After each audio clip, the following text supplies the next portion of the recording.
এই রাত্রির একটা ইবাদত, এক সেকেন্ডের ইবাদত এক পাল্লায় দিলে সেই পাল্লা তোমার পাল্লা বেশি ভারী হয়ে যাবে।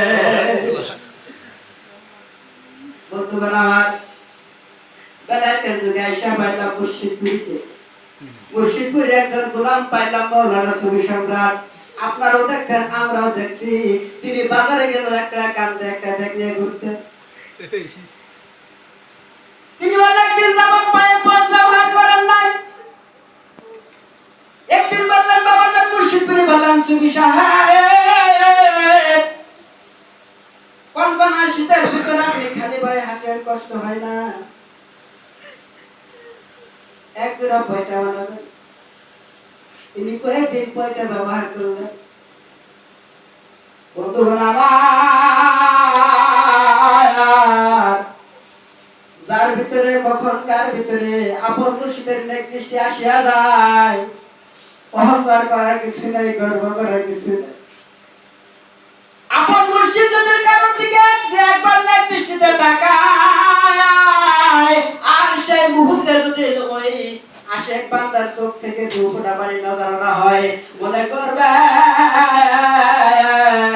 আপনার জীবনের যৌবনের গুনাহ আমার আল্লাহ পাক মাফ করে দিয়েছে। বন্ধুগণ আমার, বলতেছিলাম বেলায়েতের যুগে আসিয়া মুর্শিদপুরকে পাইলাম, তিনার একজন গোলাম মৌলানা সুফি সম্রাটকে পাইলাম। বলতেছিলাম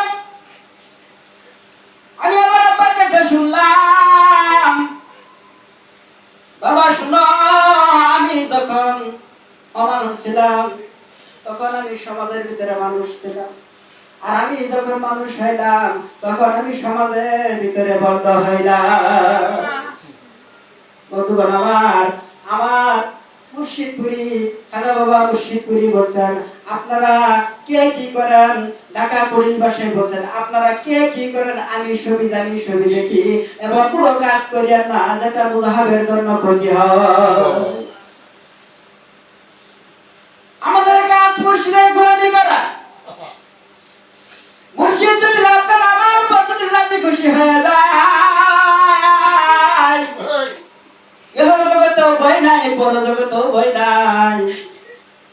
আল্লাহ নবী যাওয়ার সময় আপনাকে আমাকে উম্মত বলে স্বীকৃতি দিয়ে যাবে। বন্ধুগণ আমার, যে বাড়িতে আসছি মৌলানা সুফি সম্রাট আমাদেরকে কত মধুর সুরে আল্লাহ রাসূলের বাণী শুনাইতেন, মুর্শিদের বাণী শুনাইতেন। আমরা তৃপ্তি পাইতাম, ফায়েজ পাইতাম, মনের খোরাক নিয়ে বাড়িতে যাইতাম, আর সেই রহমত থেকে, রহমতের বাণী থেকে বঞ্চিত হয়ে গেছে। আমার খাজা বাবা মুর্শিদপুরি বলছেন, মৌলানা সুফি সম্রাট একজন আউলিয়া ছিলেন। চিল্লায়ে কান্না সুবহানাল্লাহ, সুবহানাল্লাহ। তিনি একজন আউলিয়া ছিলেন। তিনি আউলিয়া কেমনে হইলেন? আমার আব্বা যখন ইন্ডিয়ার জমিনে যখন খাজা বাবা মুর্শিদপুরির সঙ্গে যখন সবর আছে, আমার দাদি যখন মারা যায়, এই সংবাদ যখন ইন্ডিয়ায় চলে যায়, আমি আমার আব্বার কাছে শুনছি খাজা বাবা মুর্শিদপুরি আমার দাদির মৃত্যুর কথা শুনে ওদের নয়নে কাঁদছে। মুর্শিদপুরি বললেন, সুফি সাহেব আপনি যদি চান আমি বিমান ভাড়া কিনে দিয়ে আপনি চলে যান, দাফন কাফন শেষ করে আবার চলে আসবেন। মুর্শিদপুরি বললেন, সুফি সাহেব আপনার মা একজন আউলিয়া ছিলেন, আউলিয়ার মধ্যে যে আউলিয়া আছে। বন্ধুগণ আমার, আল্লাহ পাক রব্বুল আলামিন সূরা শামসের মধ্যে বলছেন, কাদ আফলাহা মান যাক্কাহা, তারাই সফলতা অর্জন করে যারা পবিত্রতা অর্জন করতে পেরেছে। আল্লাহ পাক কয় না যারা নামাজ পড়তে পারছে তারা পবিত্রতা অর্জন করছে, এই কথা কয় না। আল্লাহ পাক কয় যারা আজ থেকে পবিত্র অর্জন করতে পারছে, পবিত্রতা অবলম্বন করতে পারছে, তারা এই সফল হয়েছে। আল্লাহুম্মা সাল্লাল্লাহু আলাইহি ওয়া সাল্লাম। জানি ভেঙে যায় তার গুনার খনি হৃদয় মাঝায়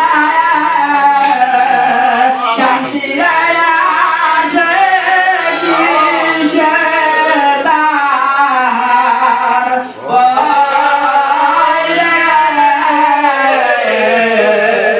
যে করিবে বাবার শরণ আনন্দ তার মনে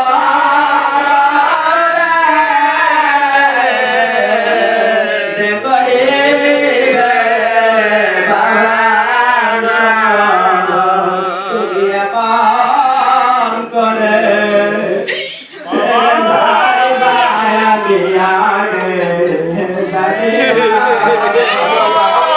আমাকে রেখে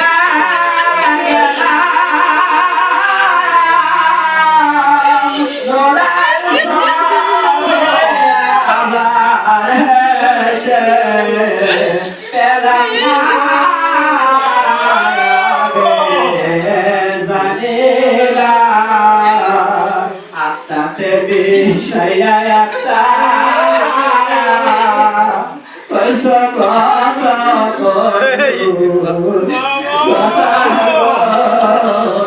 এখন তুমি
Yeah.